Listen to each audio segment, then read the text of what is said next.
Dəyərli müəllimələr, bu günlər sizlər üçün müsahibəyə, müsahibə üçün sizlərə həm sual və həm də cavabın səsli izahını çəkəcəm. Deməli, dəyərli müəllimələr, birinci sualımız belədir ki, dərs prosesində motivasiyanı necə qurursunuz və şagirdlərin diqqətini dərsə necə cəlb edirsiniz? Bu zaman belə cavab verəsiniz ki, bilirik ki, motivasiya dərsin ilk və ən vacib addımlarındandır. Mən motivasiyanı real həyatla əlaqəli, problemli suallardır, maraqlı vizual resurslardır, qısa simulyasiyalar vasitəsilə qururam. Şagirdləri öyrənəcəkləri mövzuları, onların gündəlik həyatında nə üçün faydalı olacağını göstərmək üçün diqqəti dərsə cəlb etməyin ən effektiv yoludur. Bəs yaxşı, sinifdə intizam problemi yaradan və dərsi pozan şagirdlə necə işləyirsiniz? Bu suala belə cavab verərəm ki, ilk növbədə intizam pozuntusunun kökündə duran səbəbi araşdıraram.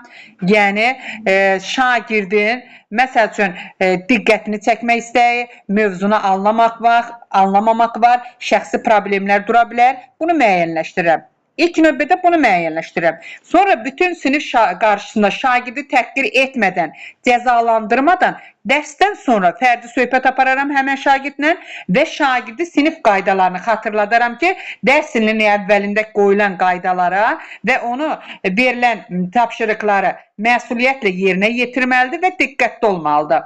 Sonra, bəs yaxşı, belə bir sual verirsə ki, inklüziv təhsil nədir? Sinifdə xüsusi qayğıya ehtiyacı olan şagird varsa, dərsi necə təşkil edirsiniz?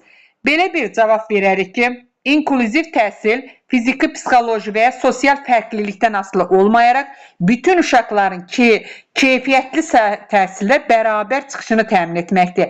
Yəni, inklüziv təhsil odur ki, bütün şagirdlər üçün əl çatan olmalıdır. Yəni, belə şagirdlərlə tapşırıqları o şagirdlərin potensialına uyğun hazırlayıram, diferensial yanaşıram, qarşılıqlı hörmət, empatiya əsasında inklüziv bir mühit formalaşdırıram. Belə deyərsiniz. Sonra sual düşər ki, Bloom taksonomiyasının dərsin planlaşmasında və qiymətləndirməsində rolu nədir? Belə cavab verəcəyik ki, Bloom taksonomiyası bilirik ki, xatırlamaq, anlamaq, tətbiq etmək, təhlil etmək, dəyərləndirmək, yaratmaq.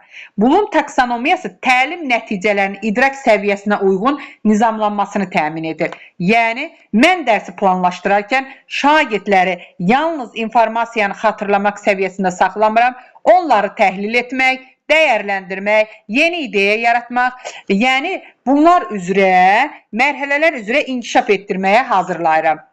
Sonra, bəs belə bir sual verirsə ki, şagird yönümlü təlimin əsas prinsipləri hansılardır?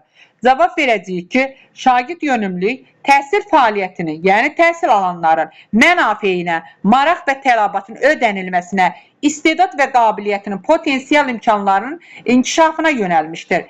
Yəni, bilirsiniz ki, şagird yönümlü təlimdə müəllim bilik ötürən deyil, müəllim fasilitator rolunu oynayır, yönləndirici, yol göstərən rolunu oynayır. Şagirdin marağı ön planda olur şagird yönümlülükdə.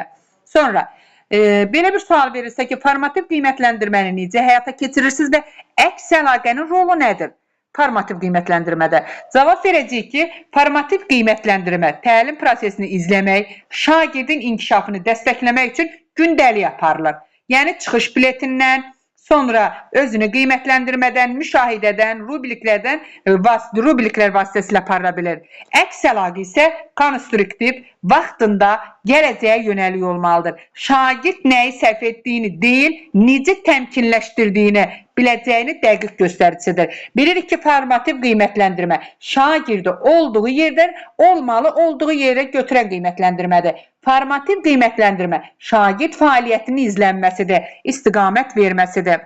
Sonraki sualımız belədir ki, diferensial təlim nədir və onu sinifdə necə tətbiq edirsiniz? Cavab verəcəyik ki, diferensial təlim şagirdlərin öyrənmə tərzinə, hazırlıq səviyyəsinə, maraqlarına uyğun olaraq təlimin məzmununu, prosesini, nəticəsini, qiymətləndirməsini fərqləşdirməkdir. Yəni, diferensial təlim şagirdlərə fərdi və fərqli yanaşma deməkdir. Sonra, bəs yaxşı, düşsə ki, dərsdə İKT bacarıq, yəni informasiya, kommunikasiya, texnologiya vasitələrindən İKT-dən istifadə edirsiniz? Cavab verəcək ki, bəli, İKT vasitələrindən, yəni informasiya kommunikasiya texnologiyalarından dəstək əyaniliyi artırır, şagirdin marağını yüksəldir. Məsələn, dərslərdə interaktiv lövhələrdən, Kahootdan, quizdən istifadə edirik. Burada tədris videolarından da istifadə edə bilərik. Yəni simulyasiyalardan da effektiv şəkildə istifadə edə bilərik. Sonra belə bir sual düşdü ki, fənlər arası inteqrasiya nədir və öz dərsinizdə bunu necə reallaşdırırsınız? Bu sualı verdikdə bilirik ki, inteqrasiya Latın dilində bütövləşmə, qarşılıqlı əlaqə deməkdir. İnteqrasiyanın 3 növü var. Fənlər arası, fən daxili, fən üstü inteqrasiya. Fənlər arası inteqrasiya 2 və daha artıq fənlərin bir-biri ilə əlaqələnməsidir. Yəni, müxtəlif fənlərin təlim elementlərini bir-biri ilə əlaqələndirməsidir.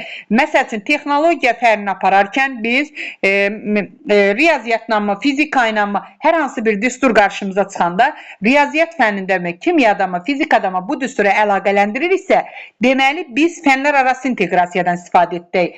Fən daxili inteqrasiyada biz fənnin daxilində aparılır. İki yer, deməli, fənn üstü üfüqi inteqrasiya, bir də şaquli. Şaquli inteqrasiya siniflər arasında, məzmun standartlarında aparılır. Üfüqi isə məzmun xətlər arasında aparılır.